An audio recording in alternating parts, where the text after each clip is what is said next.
All right, go. In 5, 4, 3. That's tomorrow, and that is it.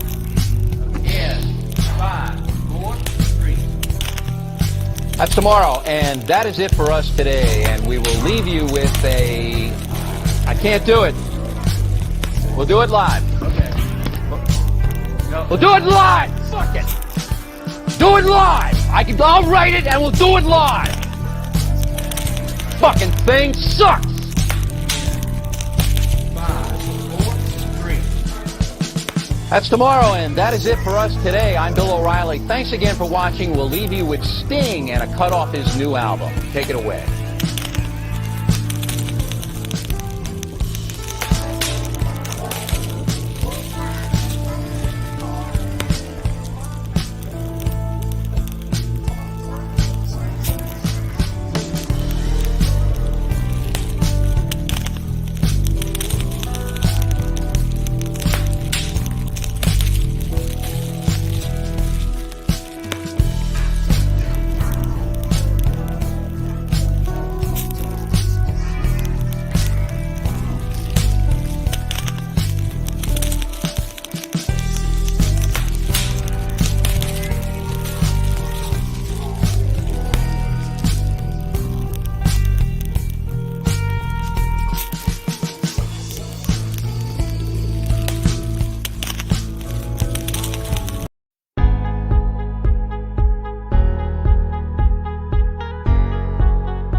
Fireside Chats.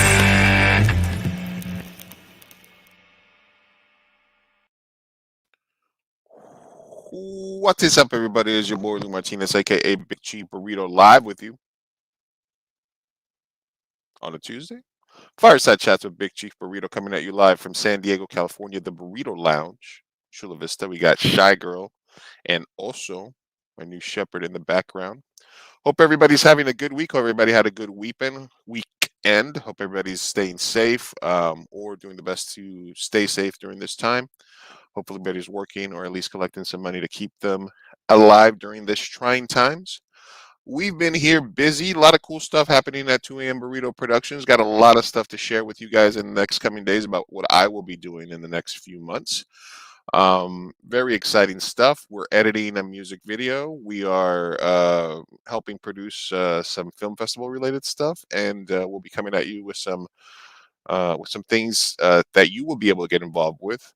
We're also launching our Patreon again pretty soon, where people will be able to become a bigger part of what I'm doing in terms of podcasts, content creation. I also want to do some sports related content as well. So a lot of cool things happening for me personal. You can follow me at Big Chief Burrito on Twitter or at Big Chief Burrito on Instagram. Also remember to get notified when we go live. Make sure you're following us across all platforms, facebook.com/2amburrito, twitch.tv/2amburrito, and youtube.com/2amburrito. As always, I like to shout out the organizations that I like to work with, including communitythroughhope.org, helping people that are homeless or close to homeless or hungry survive the day.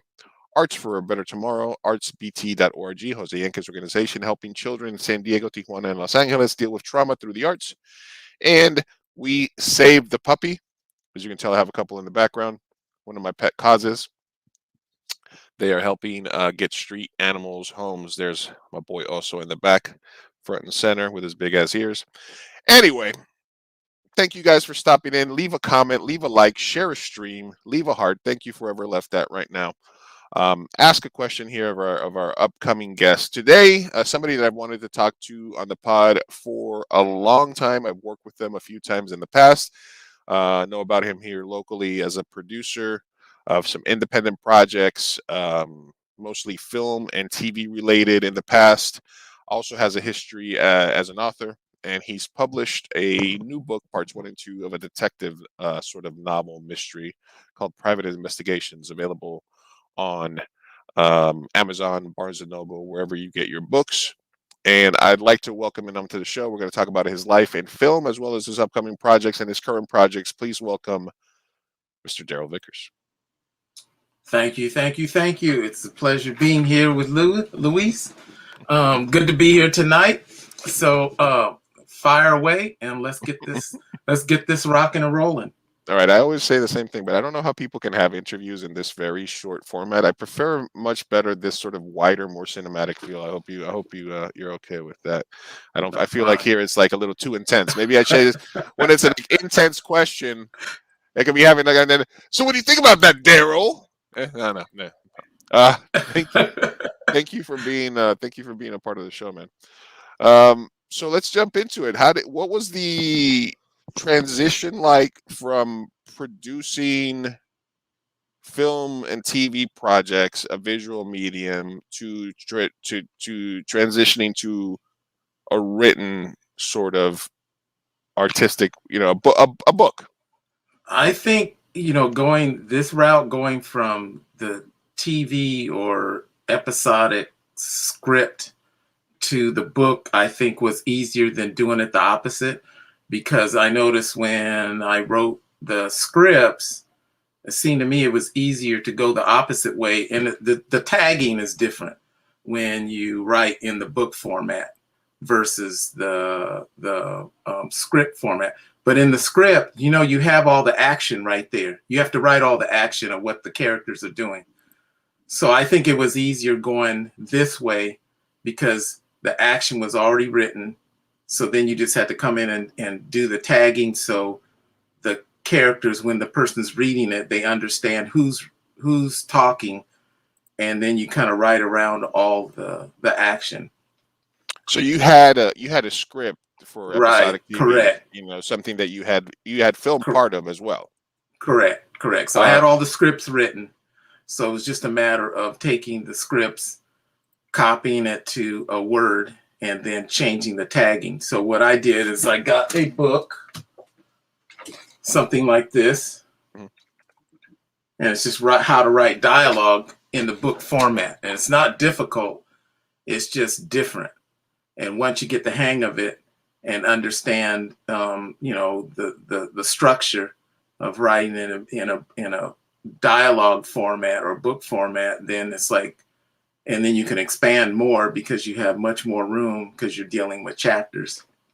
So, it's just, you just do it. So what I did, I took the easiest episode from the original Private Investigation scripts and changed it into a chapter. And I said, if I can do that, then I should be able to do the rest of the episodes and just change them into chapters in the book format. And that's what I did. So are you literally basically taking the dialogue plus the parenthetical stuff, I guess the stuff that's in between there, and the stuff that's the action notes, the everything there, and sort of converting that to a Correct. more directly narrative thing? Correct. Is that Correct. right? So you have to basically correct a lot of the things that are happening from a perspective of this is what we need to tell the producers, editors, directors versus this is what I need to tell the audience about what's happening, right? Yeah, the reader. So you just go into a little bit more detail because you have a lot more room. It's like taking the playing field and doubling or tripling it, because now in a script format it's shorter.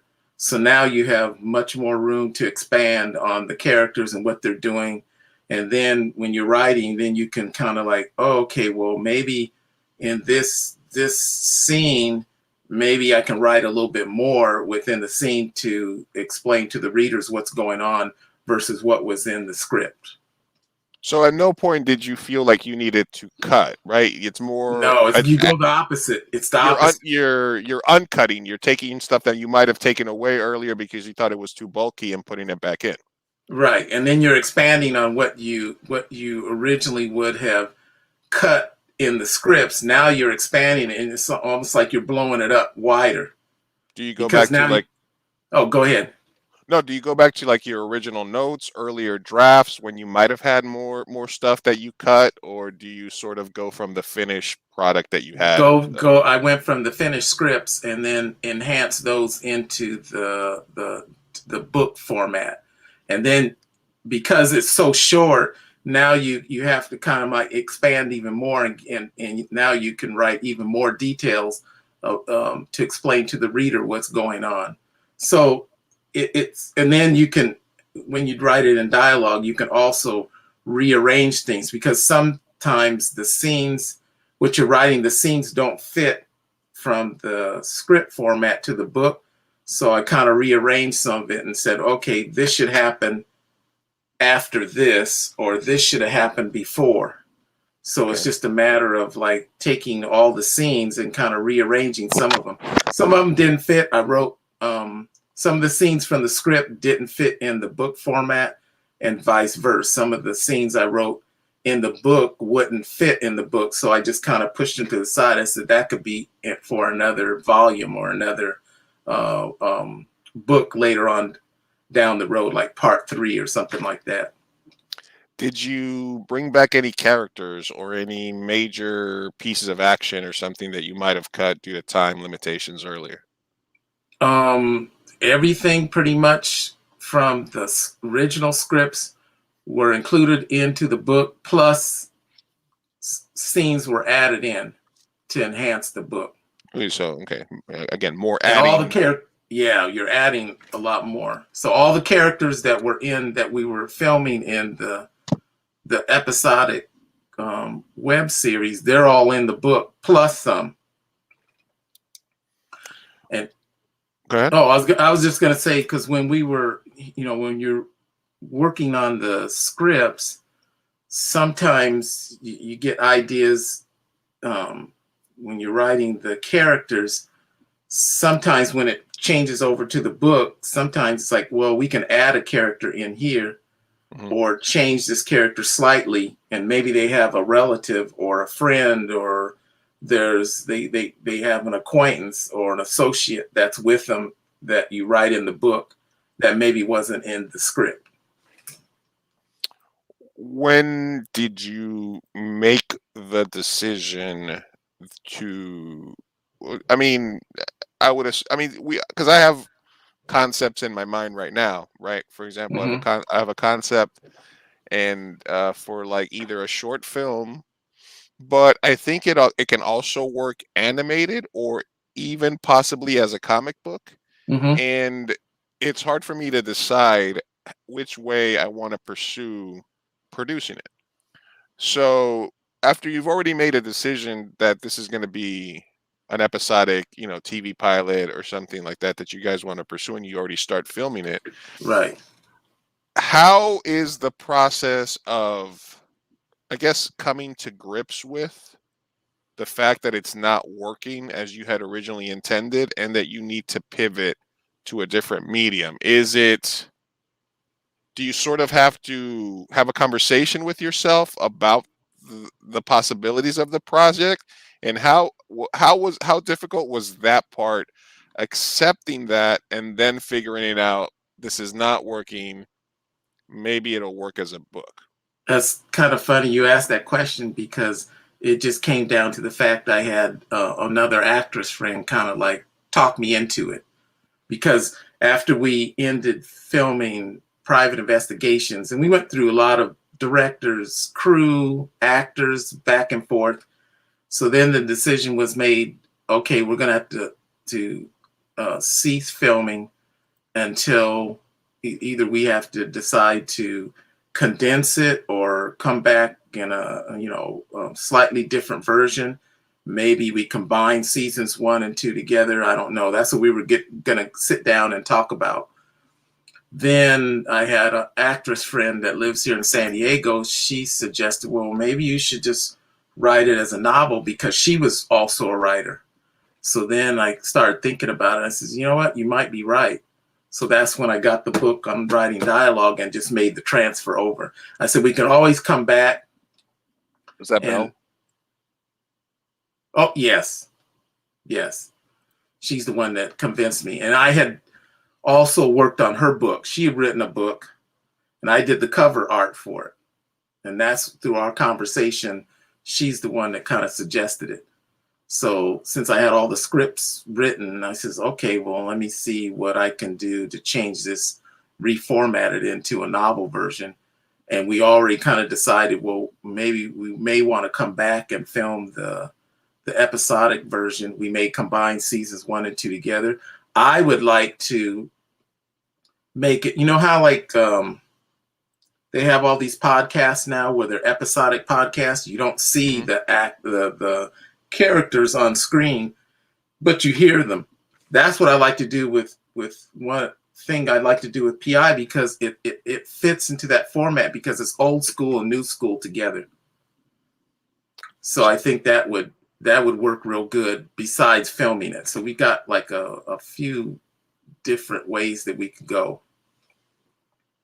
So yes, I was disappointed that we couldn't finish the web series, but at the same time, I got another opportunity to get the story out.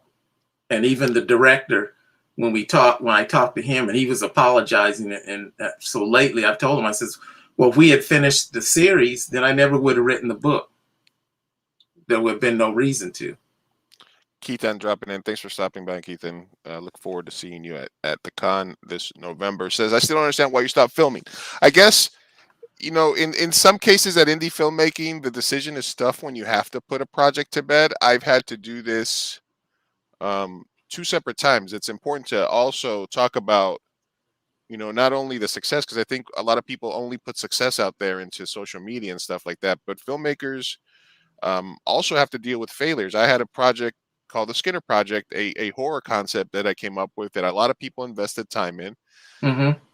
I lagged in getting it done. I shot some stuff in ways that I shouldn't have. I was sort of over. I had so much goodwill and so many people willing to work with me that I shot too much. It got stuck in production hell. Some of the main actors ended up moving to different states. Yeah, I had that. Things didn't become viable anymore, and I hated it because I had some kids on set one time and they had a real good time, and their mom's like, "Hey, when's this coming out?" And I'm like, "Yeah, it's gonna come out soon." And it's like years later, and I'm like, unfortunately, I had to have a conversation with myself that it Right. wasn't good. It wasn't good enough to put out as is. It works as an intellectual property and as a sort of proof of concept of something that I could do if I had some money, but I can't in good conscience put it out there in its current form because it's not good enough. So did you feel sort of similar to that, or did you feel like you had sort of taken off more than you could chew? I think the problem we had, it was similar to what you had, Luis, is like we had the project took too long. We had actors that moved away, so we would have to recast. Right. So it's like, then it got to the point. It's like, okay, well, the last 2 actresses that stopped filming with us. Then we said, okay, for us to go back, we'd have to film too much to replace them, and then film more to get just the concept or the short season 1 done. So we just kind of put everything on hold. We kind of took a break. We got into some other projects. That's when the book idea came up. So that's where we are now. So, but I don't mind if we came back and we decided to film again. It's like, yeah, let's do it, revamp it, and continue on, or do it as a series podcast. Yeah, I mean, it's not like investigative or true crime or fake crime podcasts are at all popular right now. So yeah, I don't know where you would have gotten that idea, Daryl.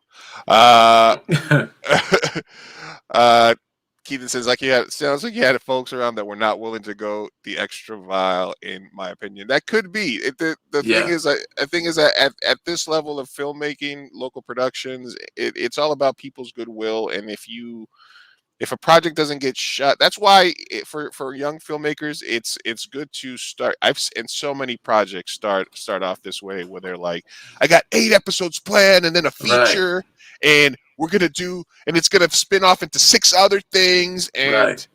I've made I've made every single mistake that a filmmaker has made that could possibly make. And I understand that sometimes that things don't work out. But sometimes when you have a project and you have this goodwill of people, and they're like, you will shoot here, and you can shoot my place, and you can shoot at my restaurant, and you can shoot here, and all this other stuff, and it's rough. It's rough to have that Yes. conversation with yourself and say, it's not working. We have to reimagine it, but it still lives on as an investigative story, and it still lives Correct. on as an intellectual property. Whether you go from web series to book to Correct. movie, Correct. right, or from web series to movie to book, as it's still something that you're working on that is creative.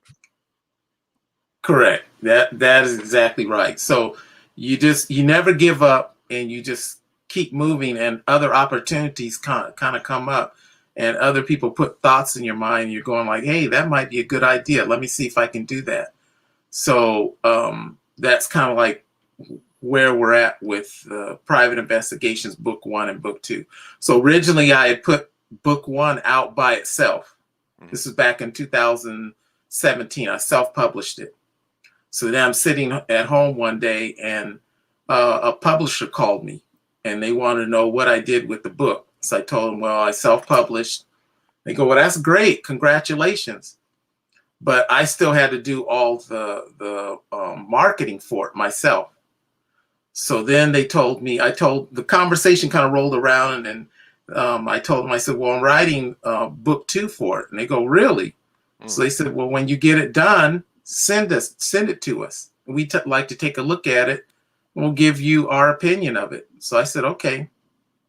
So then I finished up Book 2 and sent them the manuscript. And I guess it took them maybe a couple weeks.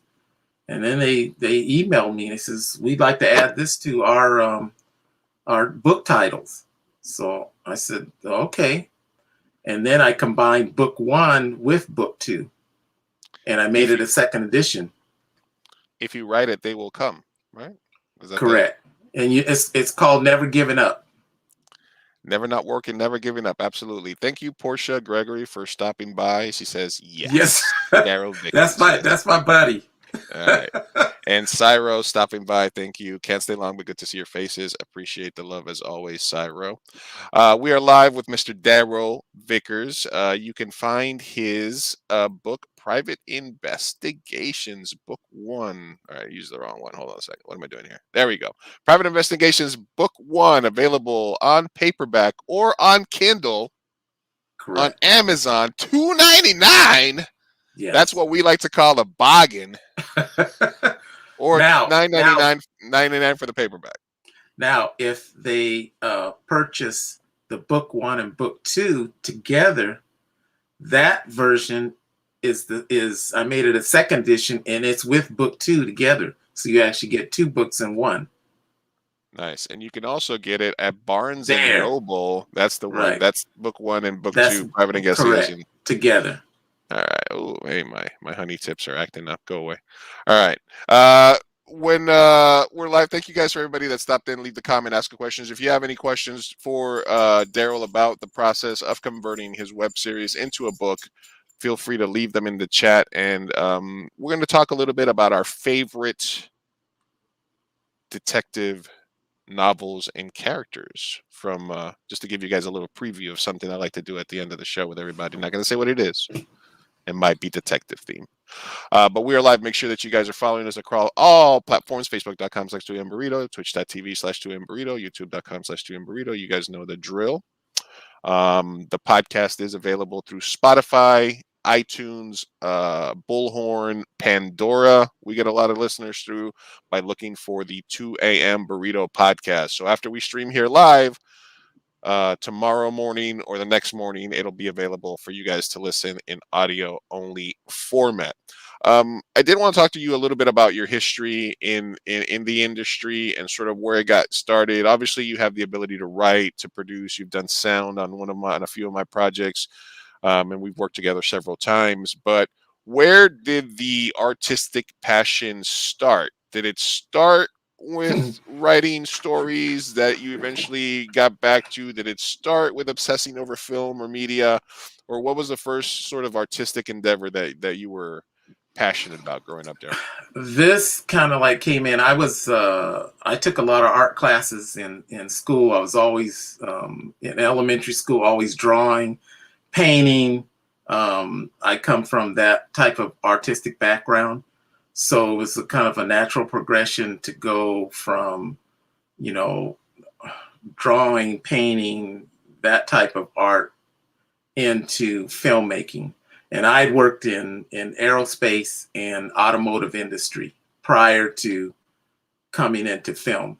Aerospace, damn. Yeah, aerospace industry.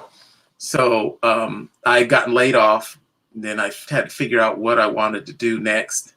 So then I started going into web design, and then I switched into film production and out at Platt College. So that's how I got my start. So I kind of came late to the party as far as film. Okay. And I kind of knew when I was at Platt, it's like I think my strong suit is more producing than running the cameras and everything. And then I took a writing class and I liked that. And that's how I started writing scripts and work with another guy, Ethan Leonard, and we started, doing the episodic web series for private investigations. And that's how I got to where I am today, where changing over and writing to books or novel. I like writing the novels. It's more fun doing that version, but I still like writing scripts too. So I'll just do both now. Keaton says, big ups to the new the Platt alumni. Yes. What are the Platts called? The Running Rebels? What's the nickname for the Pratt varsity team? What are they? I don't know. It's like I know it's just Platt alumni. So there isn't a much more 180 switch than going from a career in space or engineering to film. But was there always an artist? I mean, besides the art classes, did you sort of have an inkling of it? Yeah, well, when I was in aerospace, I did my own art shows. I was always drawing and painting, so that kind of like I've always done that. And then I went into graphic arts. I forgot about that. That's what led me to go into film. Got it. Because that was a natural progression. Because your desktop publishing took off. I got in at the beginning of that. That's how I went into automotive, the automotive industry, because I was a graphic artist. So I've always been into that portion of art. And then kind of like I graduated and then went on to Platt and then got into film. So it kind of go hand in hand too. Absolutely. So I was able to do my own book cover when I got with the publisher. I just told him, I said, well, I want to do my own book cover. Oh, okay, that's fine. Saving us some money? No. Yeah. No. I said, how much of a discount can I get? Oh yeah, we'll give you a discount. I said, fine, I'll do my own book cover. Okay. So it's just, go ahead. No, I guess analyzing it from the outside, if because you're an artistic man, obviously. Correct. because you have these stories you want to tell and you have a point of view about different situations, but you also have this technical aspect. So I guess that would lend itself to a creative, but I don't know if it would be skill based or organizational based, because we all know that film is a collaborative art. So it takes people to act, it takes people that are creative with the camera, and it also takes people that are creative but also produce and can sort of look at the art from a very micro level, sort of like, do you find yourself looking at art like a science or like a math equation? X this plus this equals a successful story or a successful plot or a successful shoot. I think well, a lot of it's just like, I think, Luis, like you were saying, it's collaborative. So a lot of times I get other ideas from other people that I'm surrounded by, and actors have told me things. I'm going like, ooh, that's a good idea. I never leave. It's like, well, it's my way or the highway. Everybody I come in contact with, if they've got a better idea than what I have, it's like, let's use it. Mhm. So, and I've also understood from day one, this is all collaborative. So just like you said, you need camera people. Well, I'm not the best camera person, but I know people who are. So all I need to do is just put my vision out there. It was like, here's what I foresee. Now you interpret what I envision, and what do you see? And then they'll tell me, or say, oh, they'll come up with another idea. Oh, I like this. Let's do it this way. Okay, that sounds good. So that's kind of like the way I kind of operate. So whoever I'm working with, it's just like, hey, it's collaborative. Let's put all our ideas together. I have the sort of like the basic blueprint, and you guys add into it. Absolutely. Thanks for everybody that's stopping by, commented so far. I'm live with Mr. Daryl Vickers, author of Private Investigations, Book 1 and Book 2, available on Amazon or anywhere that you find your books. You can also find it at Barnes & Noble and get both parts in one book. He designed his own cover. He wrote it. It used to be a web series, didn't work out. Now he went to a book format, and he's out there in the literary streets putting Yes. in work for San Diego and Platt College.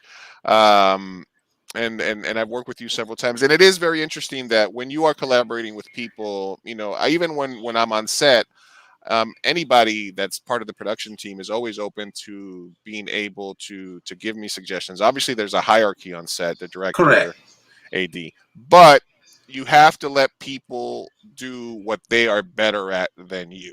So Correct. so you have to Absolutely correct. right? Because that's where the collaborative art comes in. If you have to surround yourself with people and let them do and let them buy in because there's collaboration, and then there's working for you for free. And this is something that I tell young filmmakers all the time.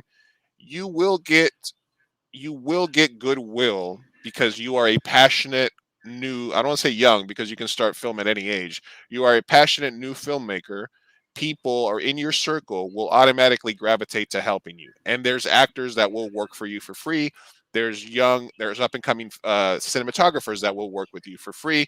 There's special effects, but there's a difference between getting somebody to work for you for free for your specific vision versus a collaborative effort where you say, hey, Mr. Makeup Artist, I'm making a horror movie.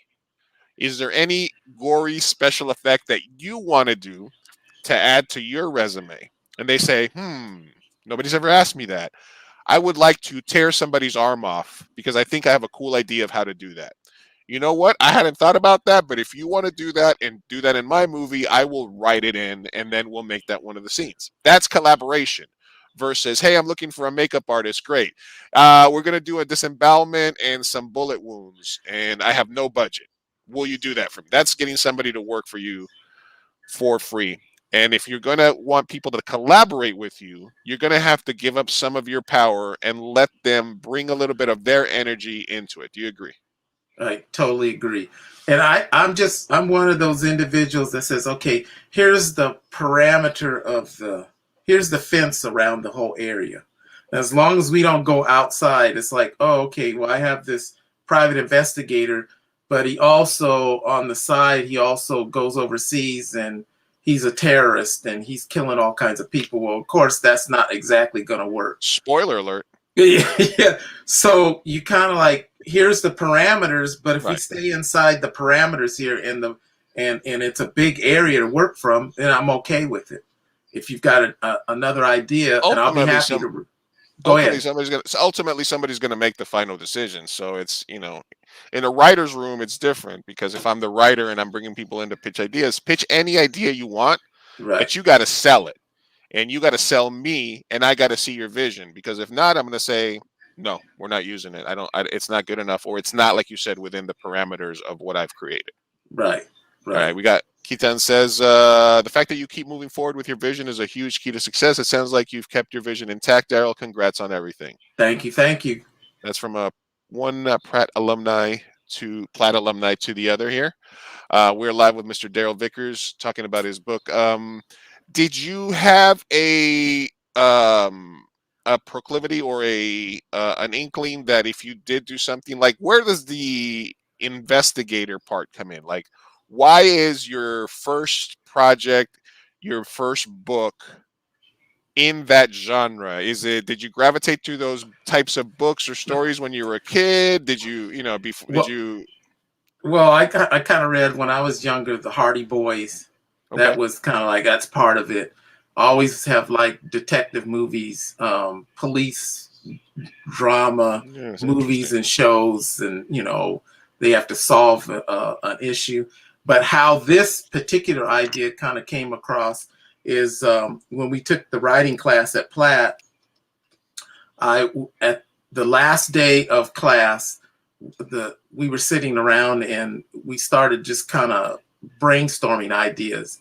So one of the ideas that came up, everybody was sitting around the desk talking about. They said, "Well, what if you had this private investigator, and he didn't like working all the latest technology, and he had to rescue his daughter or granddaughter, and she kind of like was good at all the technology, phones, but she didn't like doing the old school stuff, like handwriting a letter. I don't like to do that. I'm used to being on the phone. What if you combine that, and he actually rescued her, and at the end, he's typing out his first email to her, and she in turn is handwriting a letter to him." Okay. That's the concept of how private investigations got started. It was that simple. So It's like then, new school versus old school methodology. correct. Then we kind of like started adding the idea. I grew up in the 60s and 70s. So Uh-oh. then we started I adding. was gonna give you I was gonna say in the 80s, because you obviously No. this is yet another proof that black doesn't not in fact crack, right? So then we started coming up with the ideas. It's like, okay, well, let's add the family structure in there, where Sam is a grandfather Okay. and he has a granddaughter. So now we're moving back 2 generations. And what's the relationship between the 2 of them? And what's the relationship with his daughter or his daughter-in-law? So now we got 3 generations. How do they all relate to each other? How do they all get along? Because now you have different ideas, and the generations are trying to talk to each other. Then you start adding in, well, what if, does the granddaughter have any friends? Does she have a boyfriend? Does she have a cousin? Does Sam have a brother or a sister? And then you start adding in all these elements and all these different characters. Well, we didn't want to have Sam solving one case and going back and sitting at his office. Oh, okay, I'm at my desk now waiting on the next case. So we made it to where he has multiple cases he's working on at the same time. So we just kind of slowly but surely start adding in all these ideas, and you start adding the layers on top of each other. And then you add the family aspect on how the families kind of like get along and how they kind of relate to each other, because that's how, when I was growing up, you kind of knew all your neighbors. Right. Neighbors came over to your house. They kind of borrowed items from you all the time. You went out Spank your kids for you. Yeah, exactly. Babysitting. Right. Or you had your friends around the neighborhood. It's like you were always over at your friend's house. So I kind of added all those elements into private investigations. And you just keep adding those layers on until pretty soon you've got this monster Universe. of a project with all these different characters, and they're doing all kinds of different things. And then Sam has to figure it out. what's going on with his cases. Plus, at the same time, he's dealing with family issues. Not bad, but my granddaughter got into a fight someplace. Well, I got to go check that out. So then you start adding in that elements in, and then that's how you get to private investigations. So you've built basically, we talk about a lot about the Marvel cinematic universe, but It's, you're building the Daryl Vickers literary universe. yeah, Got it? I'll give you example. You and Sophia Carrillo work real well together, and you've worked well together for quite a long time. Yes. So when I sat down with her, I wanted to use her parents' restaurant as a location. So we agreed to it, and then she goes, "Well, can I get a part in it?" So I'm going like, Always a shrewd negotiator. yeah, yeah. So I said, "Well, yeah." So I came up with a character for her. She is a close friend of Sam's granddaughter, Okay. and at the same time, she's dealing with a situation with her mother that's kind of tense at times. So I had told Sophia, she's a real good actress. Love working with her. So I She's said, all well, right. why don't we have you? I'll write a character. Her nickname is B in the series and in the book. So I said, you work at this restaurant where Sam's granddaughter comes in, and you guys are good friends. But at the same time, down the road, you have issues with your mother, Mm. and maybe Sam kind of intervenes on your behalf to help straighten out that situation versus going straight to the police because So he's you're good at talking. so you're building layers and then more layers and then stuff And like more that. layers. Right, And right. is the book written from like a narrative standpoint from the main character, or is it like like Game of Thrones where it's like different characters POV for different characters? Is it like somebody that's watching over it, or It's like I think it's like you just said. It's somebody watching over. It's like you're witnessing all this. so you have like So a you're kind of narrator? yeah. So you're kind of standing there and you're watching all these characters do all these things, and you're kind of listening to them, and then you kind of switch to different scenes because of the way that the book or the chapters are You hop written. around. You hop around, correct? And another thing that I found interesting is, and as I posted the link to your channel there on in the chat for everybody to see, is you created these sort of small character spotlights for Yeah, different I characters, call them vignettes. little vignettes. Hmm. So it That made kind me of hungry for, and what describes am I thinking it. about? Baguette. I'm thinking about baguettes. That's why I got hungry there for a second. Uh, So there's little small minute and a half here, little vignettes, and they've been around for a while because I do remember when you guys were working on this several years back. And the purpose of this is to have like a shorthand. I mean, because when we're thinking about TV, we think about like the show Bible or the universe correct, and sort of the laws that you're creating inside of that universe for what your character will and will not do, what's happening in this universe, and correct. sort of what's that. So was that sort of the goal for these little vignettes? Correct. And then one of the issues we had when we were working on the series is one actress, she tried to break down the family tree, and she couldn't because there was so many characters, and she was struggling trying to figure out, well, who's related to who and who's so and so's friend. So then I says, you know what?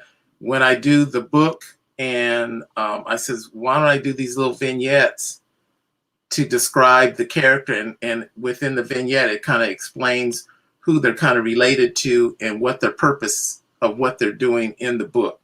So that's why I'm doing it. I've done 10 so far, and I'll just do one for each character. They're not very long. It's not difficult to do. Keeps me up on my paces as far as my graphic design, skills. So I'm kind of killing two birds with one stone. Um, so I mentioned George R. R. Martin, a fellow Jets fan and author.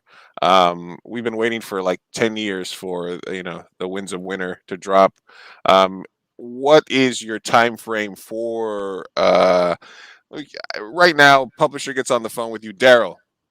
Numbers are looking good. Radio spots are hitting. People want more private investigations.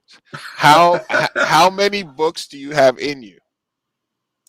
Uh, Give me the I specific. know, Give me I a know, give me a I give me know. a There's number. Give me a number. at least 2 more private investigations books.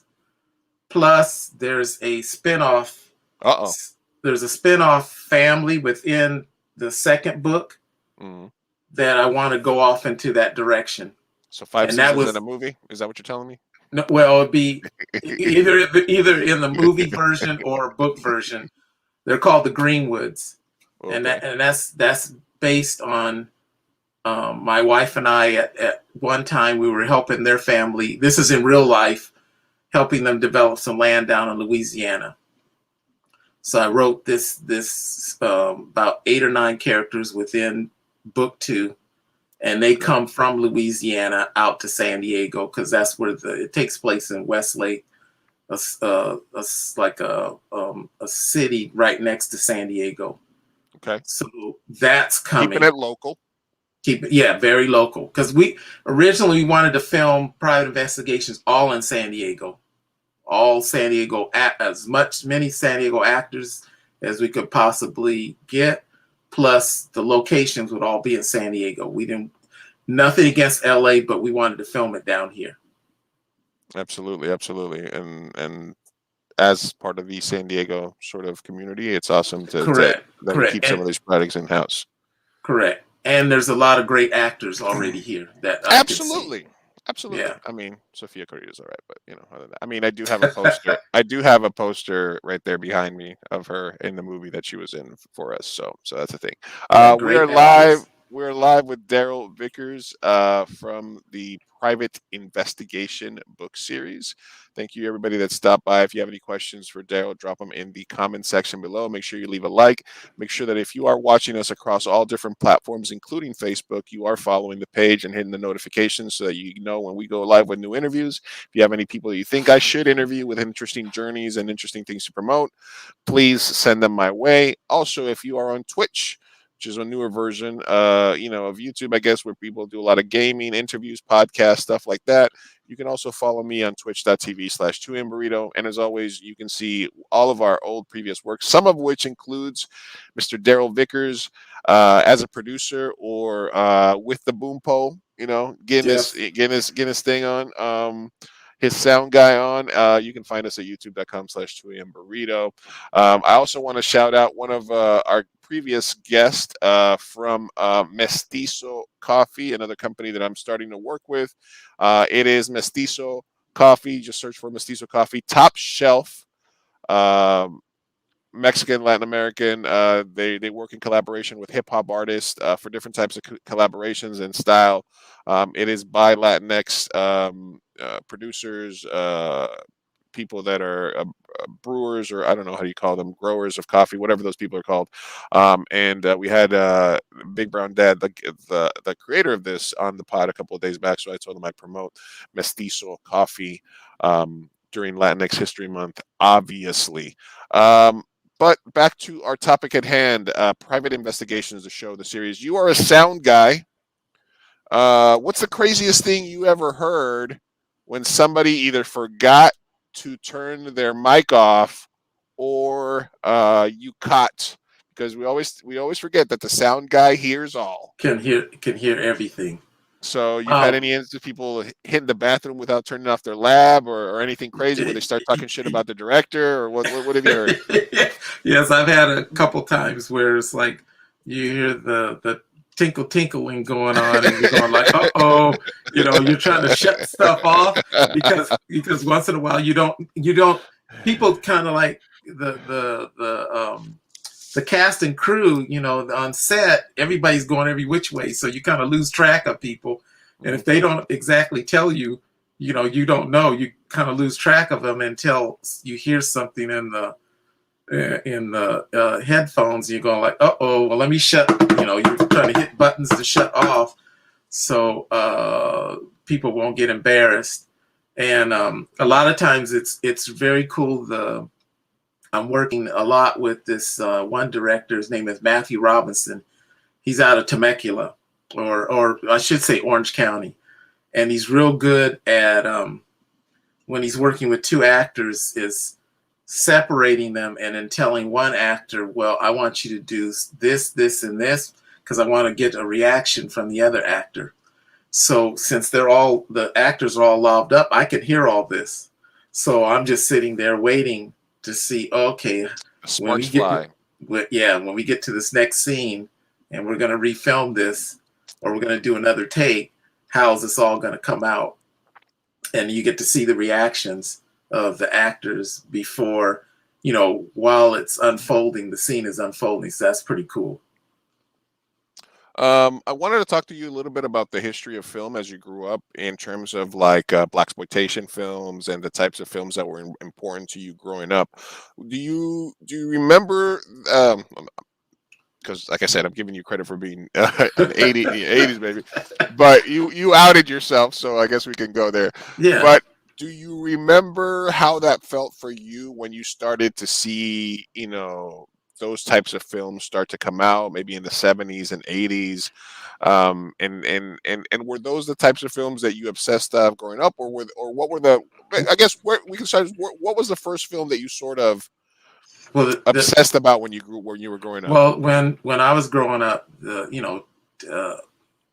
TV Rosemary's was Baby. I'm big. sorry. So my favorite show was the Wild Wild West, the TV series, Okay. because Wild Wild James West. West had all this. They rode a train. I love trains. That's what they rode around in. He had all these gadgets, all these special weapons and everything. I said, "Oh man, this is the coolest thing." So that's, and then you have shows like Man from Uncle and with all this fancy technology at Mannix. that time. Mannix, yeah, and then the blaxploitation films came out, but at the same time the kung fu movies were coming out. So Bruce Lee was huge. Oh yeah, yes, Matthew Robinson is great. Yes, Portia, he is. And then So there was a for a brief time a sort of mixture of the two genres. yes, so Jim Kelly, Yeah. he was, he was up there. So we would be going back and forth between the blaxploitation films and the kung fu movies, and that's all we kind of obsessed on. So that's what we were always going to the movie theaters to see one of those two genres.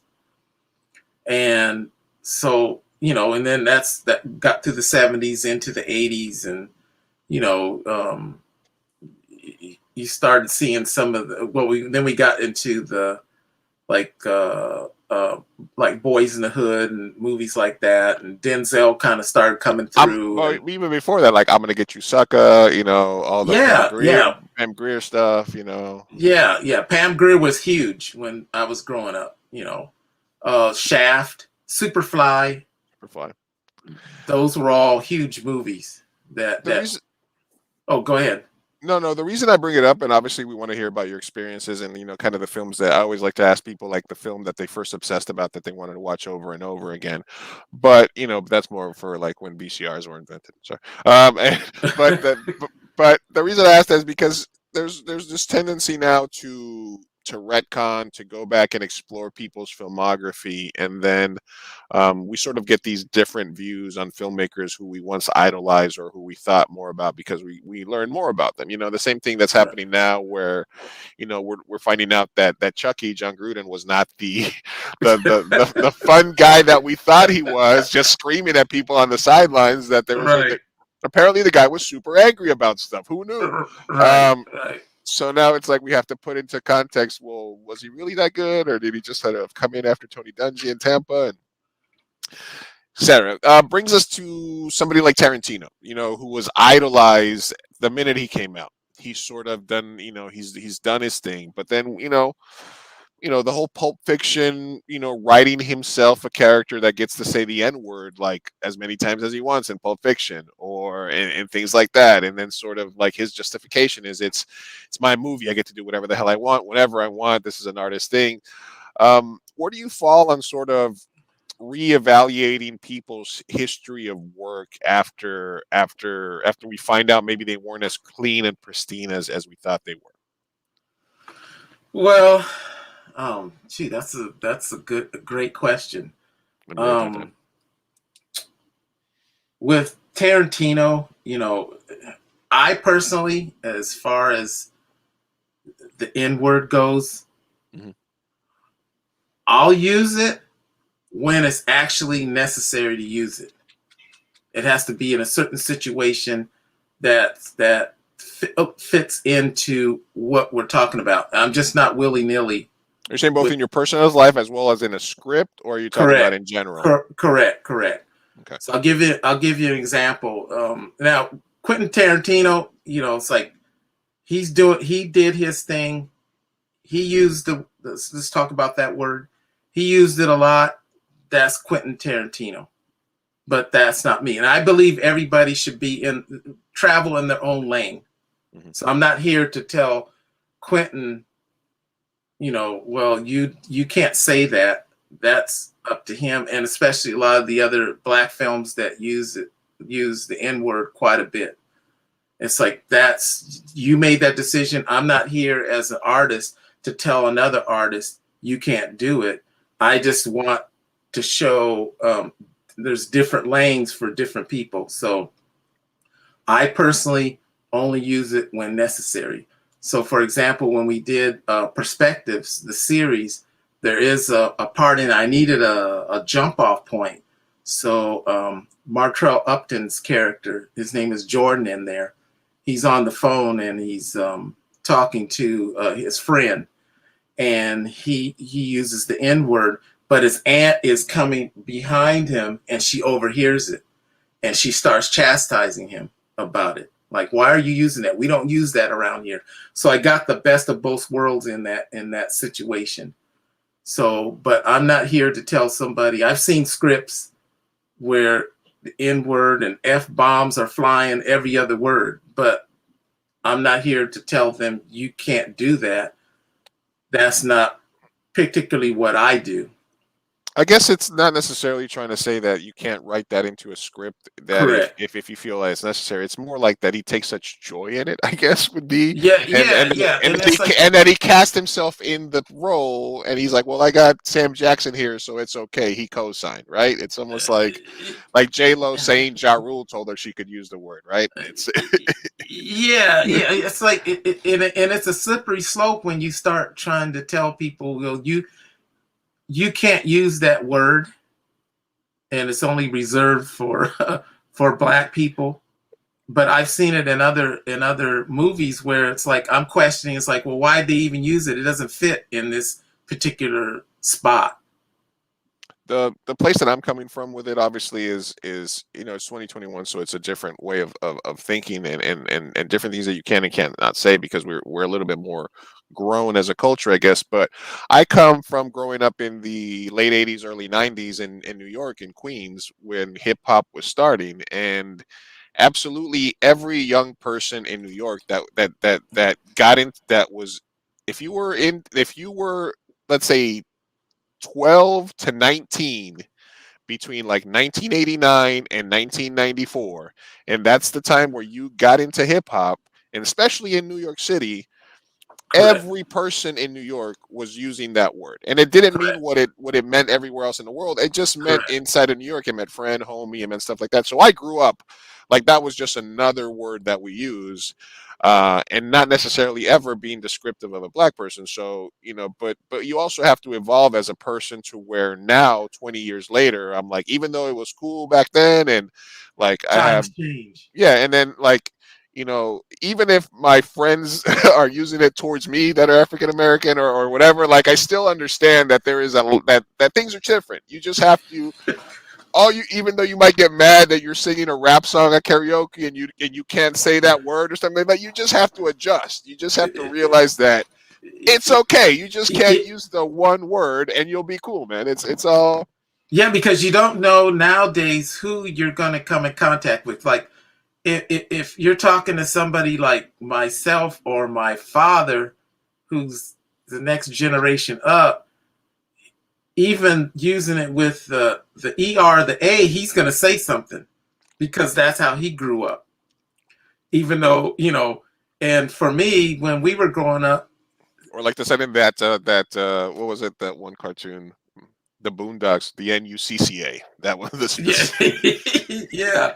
Yeah, so it all, you just have to be careful if you're going to use that word and use it consistently, who you're around and how they're going to take it. And it's wise just to like refrain unless you know the person personally and you've got a good rapport with them. It's just best to leave that word off, on a one-to-one basis. Yeah. Now on the movies, that's a little bit different. But then again, I'm always it's like, why are you using it at that particular time? Does it fit within the context of the script and what the characters are saying? And can you use another? Can use another word, like, sometimes Negro will fit in the face of using the N word. But that's when I was growing up, a lot of people just use Negro for it in place of the N word. I mean, obviously, I don't want to turn it into an entire discussion about it. I just felt like in the Yeah. context of Tarantino and film, I've written that as a lion dollar for characters. Obviously, it was, if it was, if it felt to me that it fit the character that I was creating. That's fine. And I've been around, so many people in my life living up in New York City. I feel like it's okay for me to write the character, but I feel that sometimes with Tarantino specifically, it seems exploitative, maybe because of the fact that he hides behind. Go ahead. I was gonna say, at times it looked like he kind of overused it, and I guess that's where probably I draw the line. Don't overuse it. Use it in key situations at key times to get the point across. But when I see it in a script or on the screen and it's every other word, yeah, and if it doesn't fit the character, just the character spewing it out just to be spewing it out, well, that's a total different ball game. But we shot. I'll give you another example. We just shot a short. It's called No Heaven for a G, and Matthew wrote the script, and Esquire Duke and Martrell played the characters. Martrell and Esquire, some of the first people that work with in San Diego on film. Shout out to those dudes. So their characters, they're using it quite a bit within the context of the short, but when you see it, you'll understand why, and within the context of the scene. So, and we kind of talked about it before we got started, and I asked Matthew, "Are you comfortable with this N-word flying all around?" And so at first he wasn't, then he said, "No, I am." So I said, "Okay, well then let's go for it." That's the artistic part of it. But it fits within the context of what the scene is all about and what they're doing.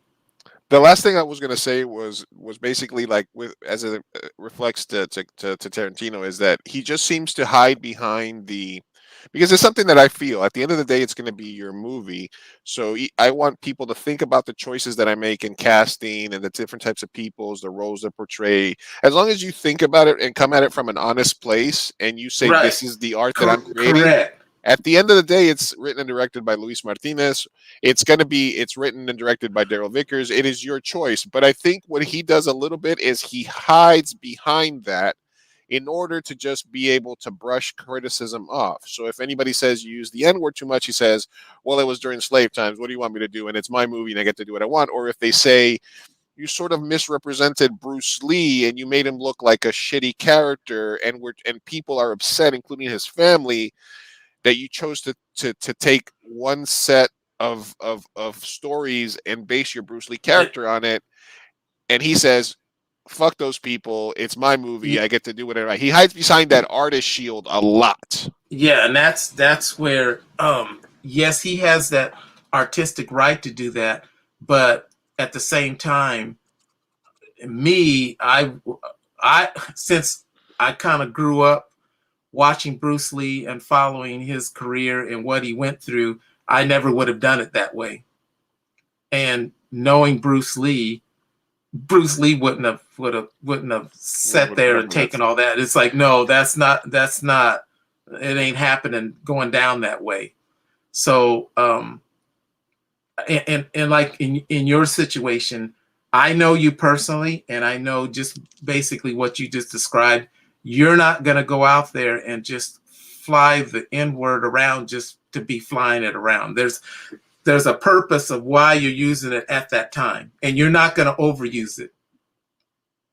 And Daryl, and I don't know if this makes sense from a logical standpoint, but if I was going to use it, let's say in my personal life, I would only use it around black people. I would never use that Right. because because they would be they would be the only people that would sort of take into account.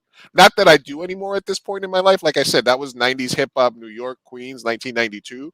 Right. This is San Diego, California, 2021. But you know what I mean? Like I feel like that's a distinction too, that you have to know your audience. You have to have a relationship with the people who use it. So better yet, just don't.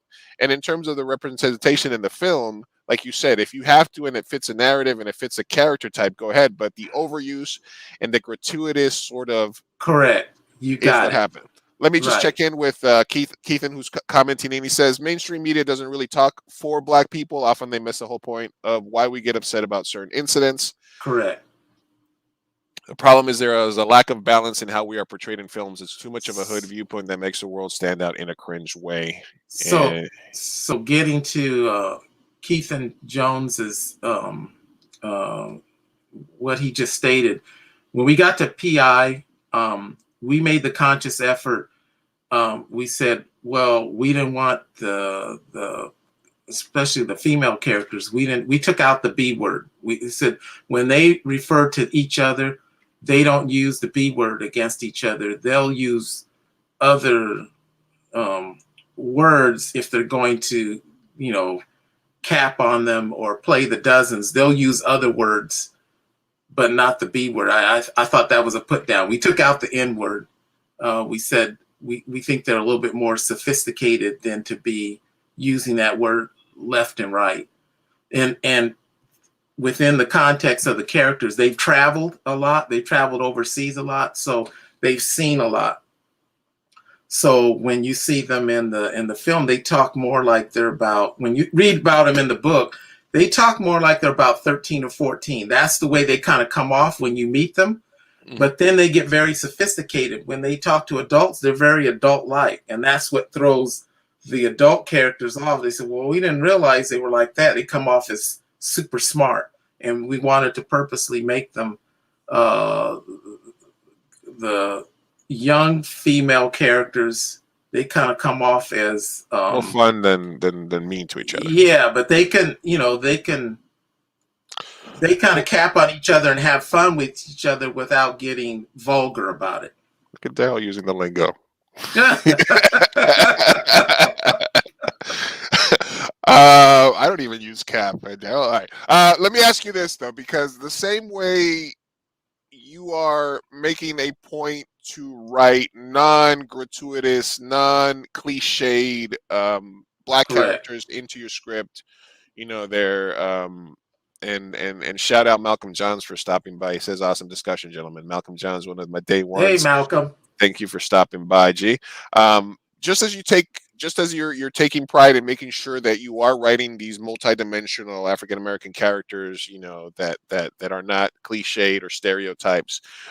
When you have to add the variety to the mix, when you have to write or you decide to add a Mexican American character, an Asian American character. Oh, I'm glad you're bringing that up.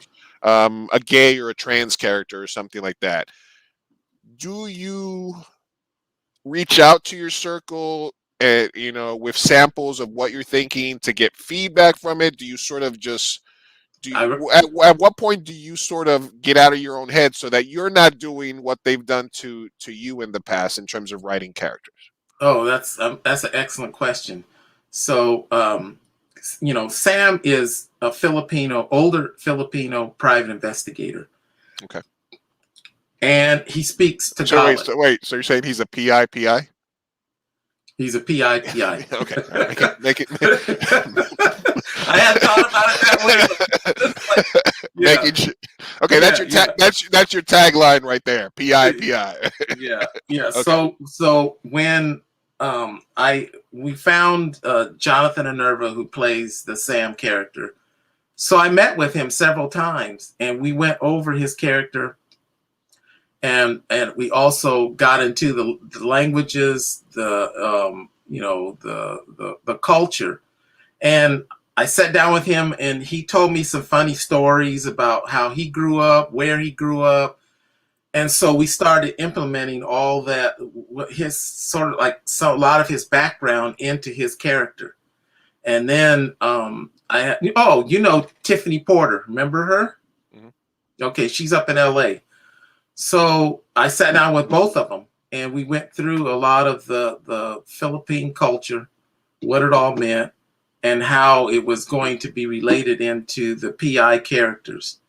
And they gave me a lot of good background on how we can implement a lot of the culture into the characters, and how the other characters, if they were African American, how they would relate into how they relate to the PI, because Sam is Filipino, his granddaughter's African American, but she's adopted, and his daughter-in-law is Brazilian. So then I had to go to a couple other actors like Belle and Flora Sophia to get the background on, okay, they are Brazilian. Okay, well, how does it relate between an African American daughter who's adopted living in the household with a Brazilian mother that's adoptive, plus the grandfather, African American, is a Filipino, and how do they all relate to each other within the context of the series? And it's a lot of that going on, because there's a lot of different characters from their different ethnicities. Well, how do they all relate to each other? And you can do part. Oh, go ahead. No. When you were doing your research and when you were reaching out to people, did you surprise yourself by maybe some misconceptions you had about certain cultures? Did you have to check No, yourself on any of that, or were you no, pretty much? not. It wasn't too much, because when I grew up in a very diverse neighborhood. So when I went to school, there's Asians. Um, uh, You grew up in SoCal? yeah, I grew up in right here in San Diego. I don't know if you're familiar with the Valencia Park area, over Skyline area. Mhm. That's where I grew up. I went to O'Farrell. I went to Morris. So when I was growing up, I was used to, Deep in like, San Diego. yeah, deep in San Diego. So I was used to being around a lot of different cultures. Japanese, Filipino, Mexican. So you, as growing up, you get used to these different cultures. So it was just a matter of, okay, how do we relate all these cultures together? Because, Keith Morris here, yeah, Morris Tiger. How do they relate to each other in the now? A lot of it you can do through food, because the cultures, the food is very similar in a lot of these cultures. So we kind of added that twist and turn in there. Right. Yeah. And they helped me with the dialogue, because there's a lot of not a whole lot, but once in a while the characters speak in a lot of them are bilingual. Right. So we had to add Japanese, we had to add Tagalog, we had to add Spanish, we had to add Portuguese. Well, the actors are more than happy. It's like, well, I'll help you with that. You just tell me what you want to say, and I'll do the translations for you. So it's like, oh, okay, well, that made it even more realistic. When I talk to other Latinos, that are from like Guatemala or Mexico and stuff like that, I'm Colombian, that's a lot of the thing that we all make the same food. We just use a little bit lighter ingredients. Peruvians Right. use yellow beans, Colombians use pinto beans, Brazilians use black beans, but we all serve it with Beans. rice and some sort of meat product and stuff like that. It's Exactly. very different. And when you need to write a chubby Colombian Uruguayan, sex symbol part, you can always reach out to me and I can give you some insight. That's on that. right. Then I would come to Luis and I'd say, well, here's the character I want to write. Okay, Luis, help me out here. A dashing podcaster with a secret past that might involve murder.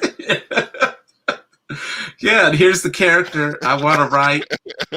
First it'd be like, are you interested in the character? And Okay. here's my idea. Then if you decide, hey, yeah, that sounds pretty good, then we sit down and we say, okay, well, let's get into the background of the character. Where did he come from? What's his Portia's going, you're making me hungry now.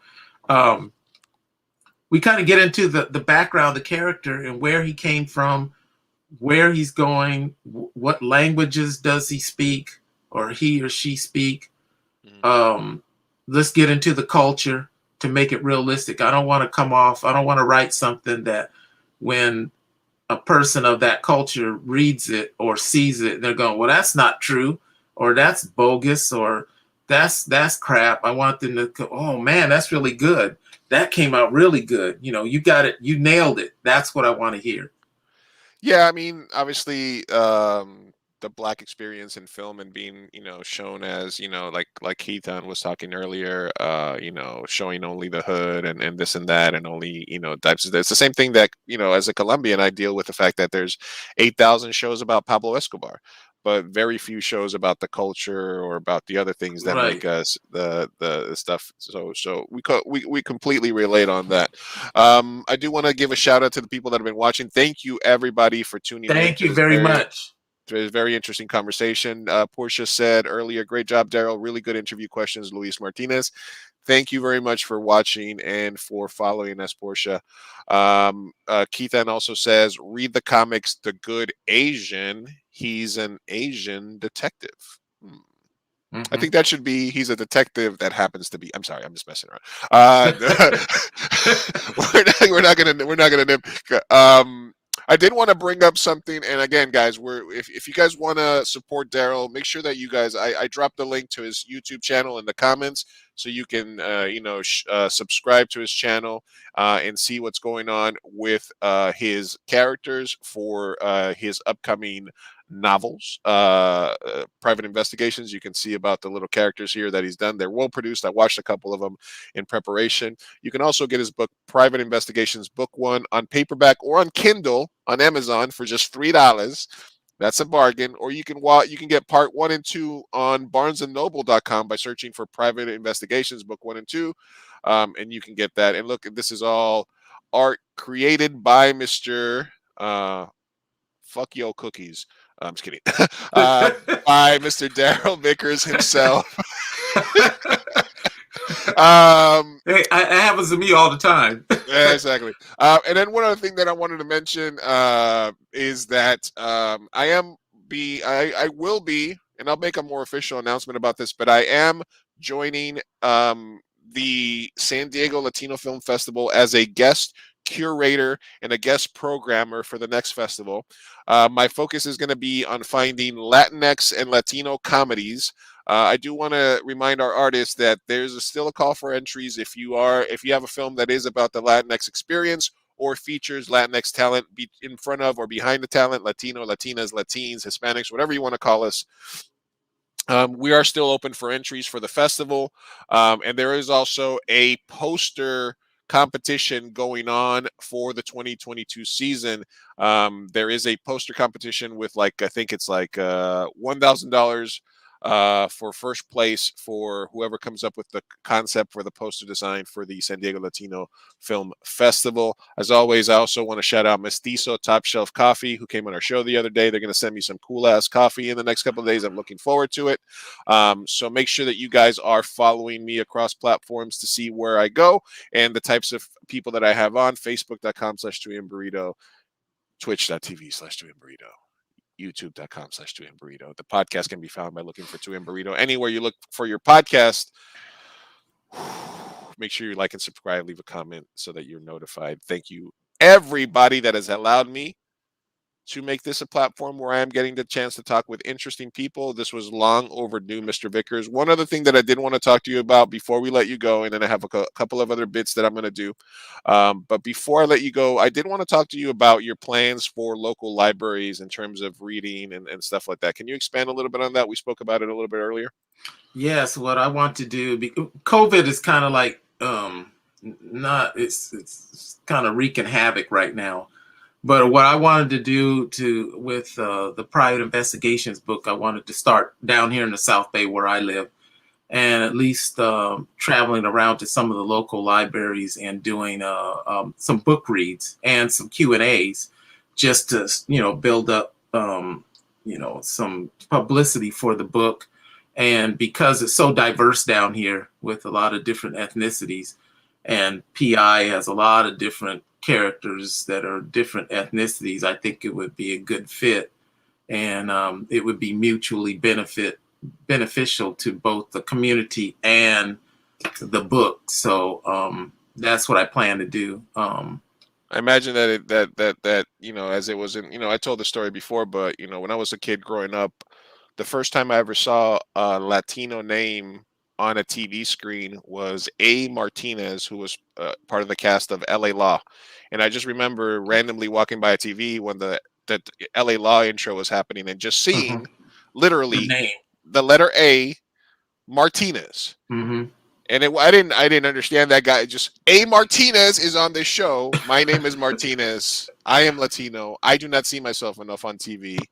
That was a monumental moment for me in the late 80s, early 90s. And we talk a lot about on this podcast about the need for representation, people seeing each other. So people like yourself, people like Keithan, that successful comic book writer, you putting out books, putting out a diverse project, and even going to these libraries to talk to kids so that they can see authors and people that are doing things that their friend that they want to do, but that their friends might not think are cool. Because I remember when I was a kid growing up in New York, and they're like, "What do you want to do, Lou?" And then I was like, "I want to make movies." And they're like, "Ah, look at you, little dumbass! You're not gonna make no movies," And look at you now.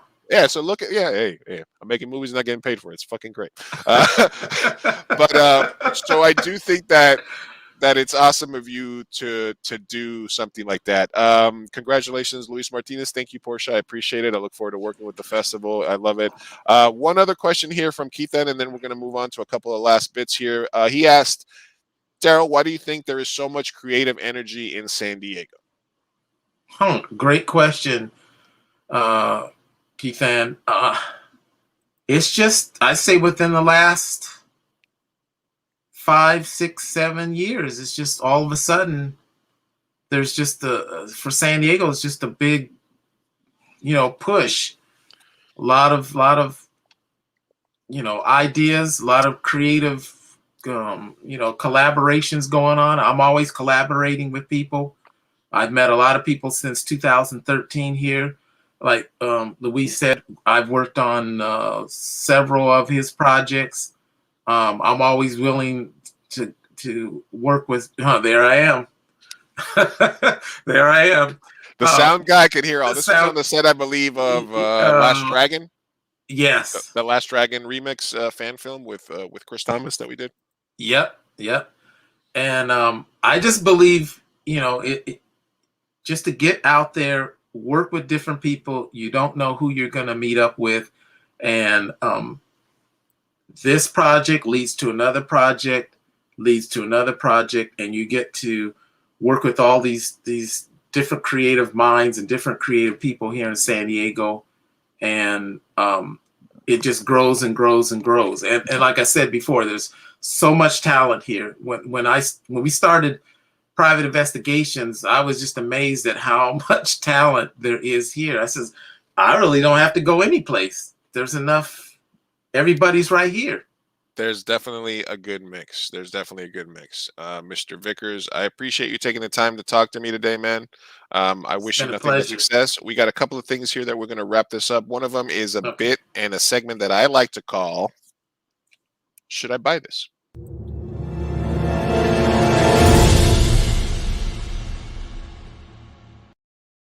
Should I buy this, Daryl? Panasonic just came out with a Lumix full frame box style live and cinema camera. I guess this is probably their response to the Blackmagic series becoming more popular, like the box in.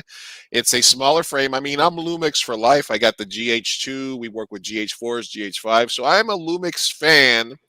Price is a little prohibitive. It's not as cheap as the Blackmagic. But it just came out and it's got a lot of cool things. It's just super adaptable. It is basically their version of the Blackmagic cinema camera. Where do you land on in terms of like being up on the newest equipment, newest gadgets? Should I buy this? That looks like, and since the way you described it and it just came out, maybe you should wait till after the first of the year. Maybe they're going to have a sale on it. So I'd Yeah, hold off. I'd hold it, off a little bit.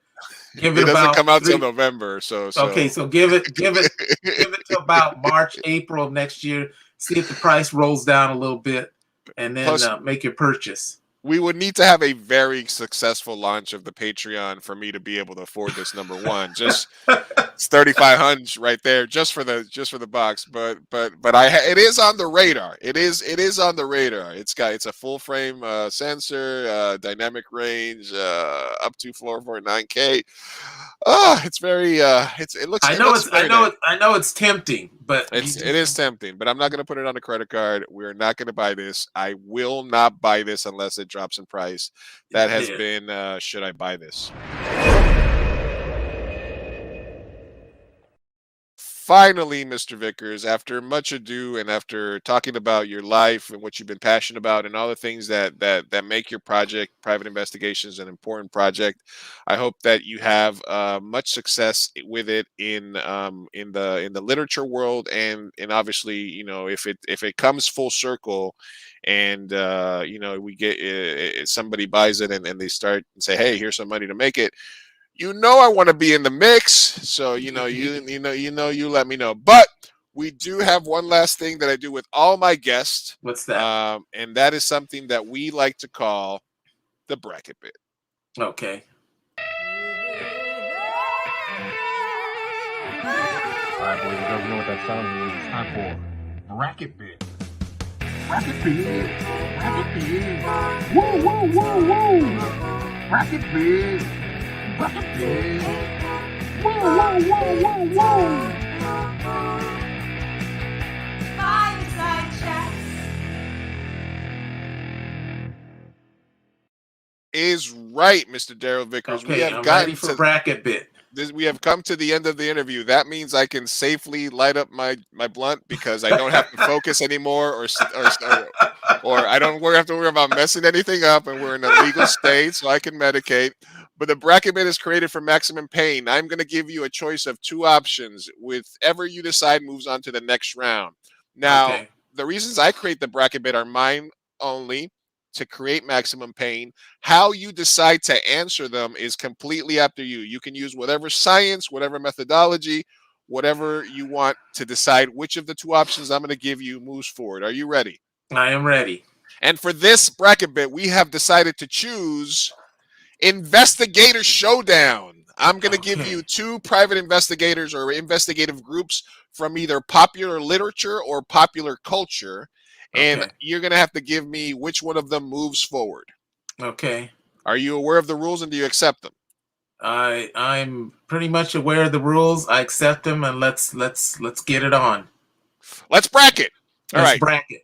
We talked about him earlier, Mannix, but the number 1 seed is Sherlock Holmes. Sherlock Holmes. Ben Matlock or the crew from Moonlighting. Ben Matlock.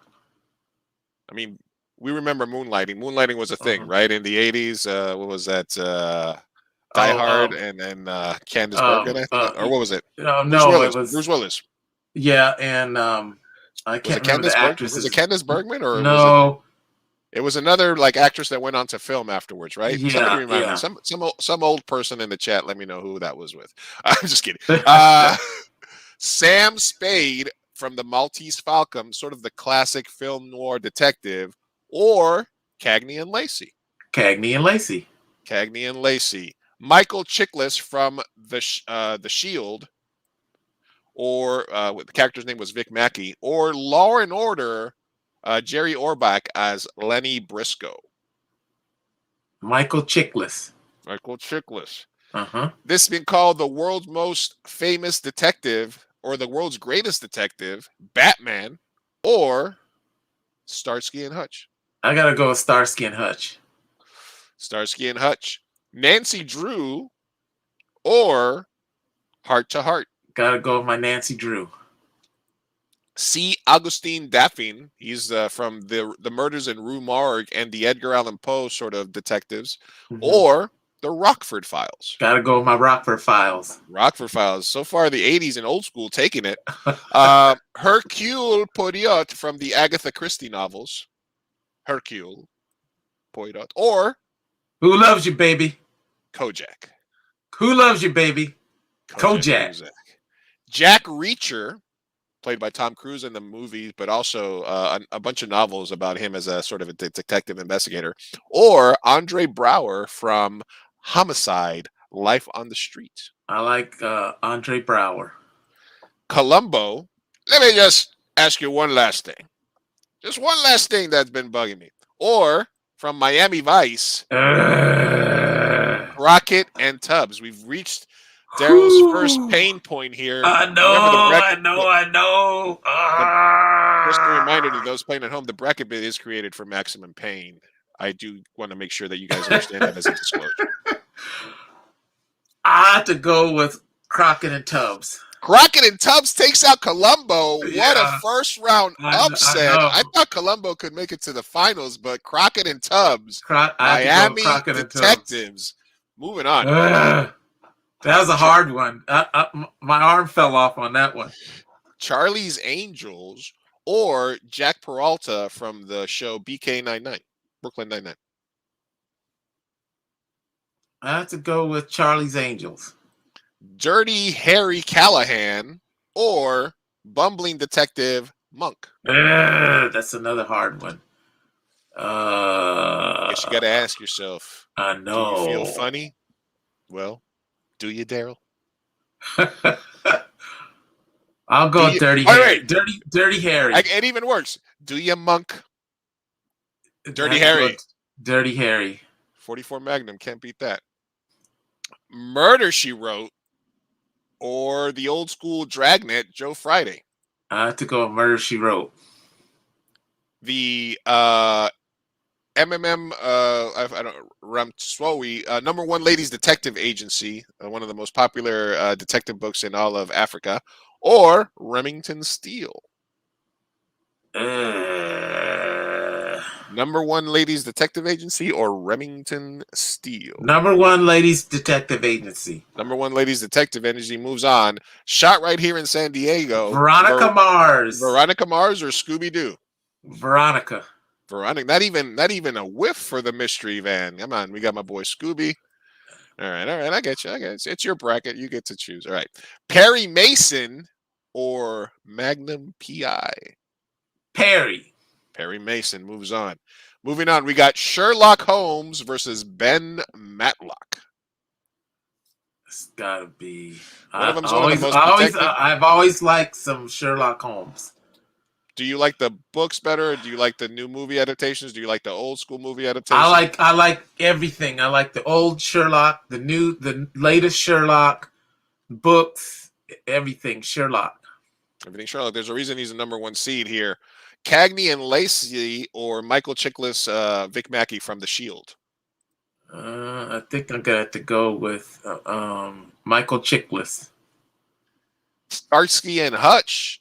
Who are you calling fake James Bond? Are you talking about Sherlock Holmes? Starsky and Hutch or Nancy Drew? Wow, it's getting hard now. They get tougher as they go along. I have to go. Give me Huggy Bear. Starsky and Hutch coming through. Yeah, give me Huggy Bear. That 70s nostalgia winning out. Oh my goodness, this is another one of the one. Over one of the most prolific child detectives of all time. I know. This is an 80s battle. Yes. Oh, Remington. Remington is the fifth. He did play Rainsborough. He did play. I'm sorry. Go ahead, Daryl. I was gonna say Rockford Files. Really, over Kojak, the bald-headed nut. Yeah, I liked what's the actor's name that played Rockford? I liked his kind of easygoing, huh? I don't know. I would say his name is. I can't remember his name. I just liked his easygoing ways. But yeah, Rockford Files. All right, Andre Brower, his character from Homicide, One Life on the Street, which is Frank I Pembleton. still go with Crockett and Tubbs. Crockett and Tubbs beats out Homicide, Life on the Street. Yeah. All right, we got Dirty Charlie's Harry. Angels or Dirty Dirty Harry. Harry. Dirty Harry takes out the ladies. Yeah, takes out the ladies. And then we got a ladies bracket here. Murder, She Wrote versus number one ladies detective agency. Dang. Oh, they are getting good. Oh, number one detective agency. Number one ladies detective agency moves forward. I still can't believe Kojak got taken out. I know. And Columbo. I mean, he narrated the. I know. It's like you gave me such hard ones. It's like. All right, There's another hard one right here. Veronica Mars or Perry Mason? Dang. Oh, you're not making them easy, are you? Veronica. Veronica Mars. The bracket bid is created to cause maximum pain. Yes. Sherlock Holmes or The Shield? Sherlock. Starsky and Hutch or The Rockford Files? Rockford. Ooh, this is a tough one. This might be an interesting shootout. Crockett and Tubbs or Dirty Harry? I still like the Crockett and Tubbs. They were definitely cool. And number one ladies detective agency or Veronica Mars? There will be more carnage. Number one ladies detective agency. All right, that gives us a final four here. Ooh, and it's going to be tough. I'm going to save this one. I'm going to go Crockett and Tubbs or number one ladies detective agency. I still like.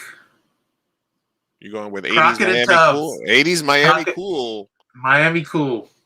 And then Sherlock. Sherlock.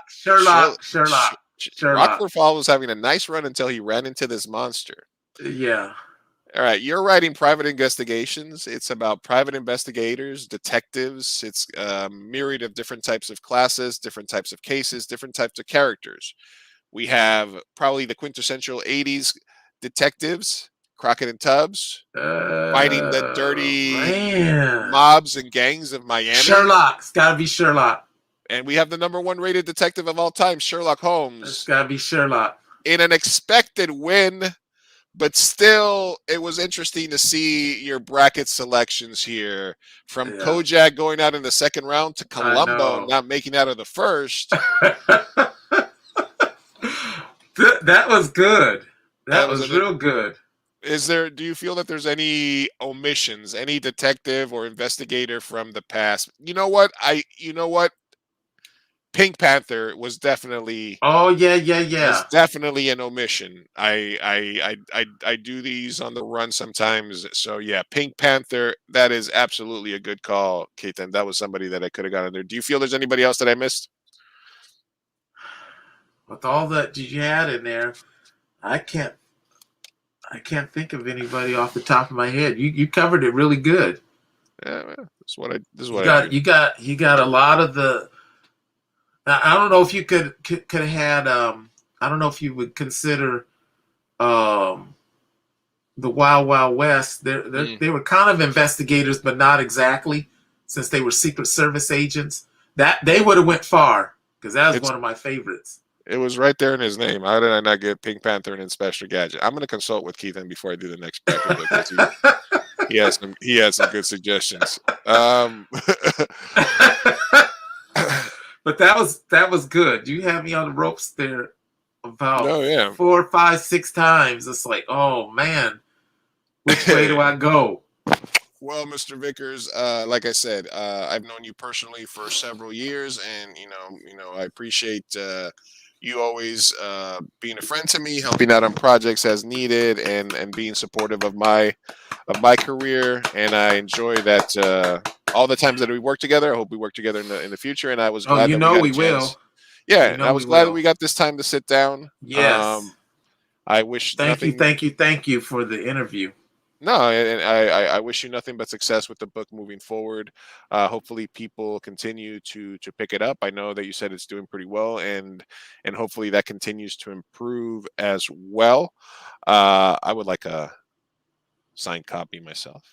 But hey, You got it. we can talk about that later on. So I want to thank everybody that's been a part of the pod today.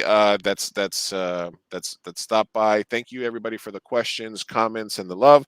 More information about my roles moving forward with the San Diego Latino Film Festival, and I'll be doing. But if you know anybody that's made any sort of Latinx themed, Hispanic themed, or is a Hispanic or Latinx filmmaker that has made a cool film over the last year, please send them my way, especially if it's comedy related. I am curating. Yeah, Lupin is a thief, though, right? Isn't Lupin a thief? Oh man. Oh yeah, I like that series. Oh I like man. the series too. I like the series too. Good, fucking good addition, Keith. And we need to have you back on Yes. because And we didn't. One of the few guests that I didn't do a bracket bit with. So on episode 2 with thanks brother for stopping by. On episode 2, when we get to give you back on, Keith, and we're gonna do a bracket bit with you. I gotta figure out a cool one. But as I was saying, Daryl, like I said, number one, I appreciate you as a friend and as a collaborator. Number 2, I wish you nothing but the best of luck on the show. Number 3, thank you everybody else for stopping by, for Thank liking you, us, for everybody. following us.